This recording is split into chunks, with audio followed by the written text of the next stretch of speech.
Yo, Bakayalo Konoyalo, et oui, on se retrouve pour une petite review, ou plutôt une petite théorie par rapport au chapitre 1083 de One Piece. Oui, parce qu'on nous a annoncé 9 chevaliers divins, et je vois déjà que sur internet, il y a des théories qui circulent, comme quoi Shanks aurait un jumeau, un clone, etc., etc. Et ben non, moi je vais faire une autre théorie, je prends le verse à contre-pied, je vais faire ce qu'on appelle une chose incroyable, une théorie que les gens vont tous détester, et tous ont peur, mais rappelez-vous ce qui est là, le symbole de Konoha. On sait très bien que dans Naruto, on connaît déjà ce qui s'est passé lors de la dernière grande guerre.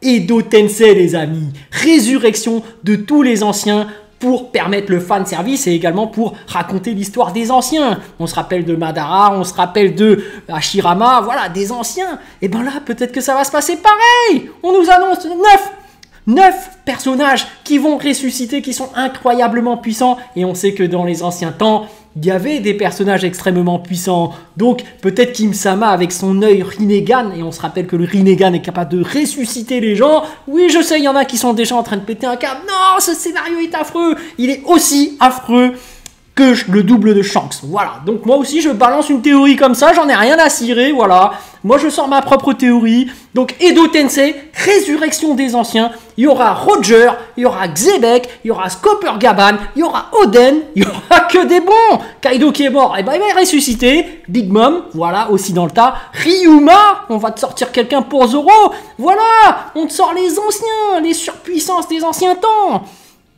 Puis voilà, petite bataille, voilà, et puis l'ultime boss, hein, Im-sama, tout simplement. Et puis Shanks parmi tout ça, évidemment, puisqu'on le voit dans l'ombre, ce sera parmi les hommes ressuscités. Ils vont te dire qu'en fait, Shanks, il était mort à l'époque. Donc voilà, il aura son deuxième bras qui va pousser. Bon, j'en ai rien à cirer, voilà. Voilà, petite théorie affreuse, aussi affreuse que le double de Shanks. Voilà, Edo Tensei, résurrection des anciens, et puis comme on le disait, hein, puisque dans le One Piece Game les gens plagient les miniatures, mais en fait on obtient la communauté à laquelle on ressemble, et finalement on ne fait que ressembler à Oda qui n'est autre qu'un plagieur de Naruto. Regardez ce symbole. Donc voilà, théorie de l'Edo Tensei. Non mais je rigole, évidemment, par rapport à Oda. Évidemment, j'y crois pas vraiment à cette théorie, mais je la fais quand même, puisque tout le monde s'enflamme et raconte des choses. Mais bon, je vais y revenir par rapport à une véritable théorie, par rapport à ces chevaliers divins, ces 9 chevaliers divins, qui sont-ils? À mon avis, déjà, la première silhouette qu'on voit, ça rappelle Shanks.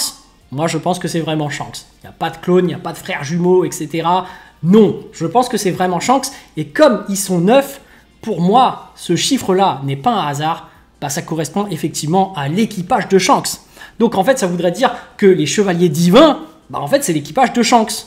Et qu'au final, bah, cet équipage, pourquoi ils ne vont pas trouver le One Piece? Pourquoi ils sont en train de se promener un peu partout? Bah, c'est juste qu'ils obéissent au Tenryobito. Tu vois, ils travaillent pour le gouvernement mondial, et que depuis tout ce temps, bah, peut-être qu'ils se promènent là pour instaurer cette paix qu'il y a dans le monde, dans le nouveau monde. Et qu'en fait, c'est une entité du gouvernement mondial. Parce qu'on sait que le gouvernement mondial recherche finalement la paix dans le monde, l'équilibre.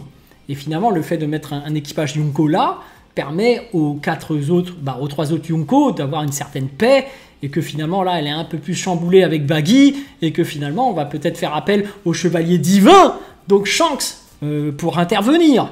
Mais bref, après, pourquoi je vous dis ça? Par rapport à l'analyse scénaristique de tout le manga, en fait, il ne faut pas trop se prendre la tête, hein. Si Oda reste rectiligne, effectivement, eh ben, on voit bien que après l'ellipse, la seconde partie de One Piece, bah, on voit quand même que le but de Luffy est de battre les 4 Yonko. Donc tu vois que dans un premier temps, il y a Big Mom qui a été vaincu, et c'est pas pour rien, hein, tu vois aussi le fil rouge du développement en termes de puissance de Luffy par rapport à ces différentes batailles par rapport aux Yonko. Parce que comme je le disais, première partie Big Mom, par le biais de Katakuri, Luffy éveille le acquis de l'observation.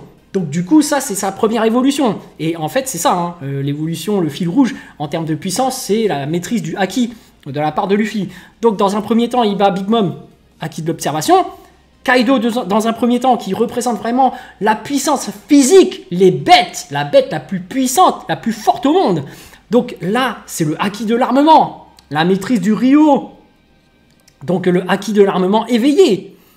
Ensuite, bah là, la logique, si on reste rectiligne, ce serait une saga par rapport à Barbe Noire. Et pendant cette saga, je pense que, comme je disais, Big Mom va certainement voler le fruit de Luffy, et peut-être qu'il y aura une espèce d'éveil ou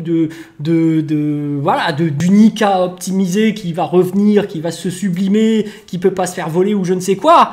Donc peut-être qu'il y aura un éveil de fruits encore plus grand, plus exceptionnel.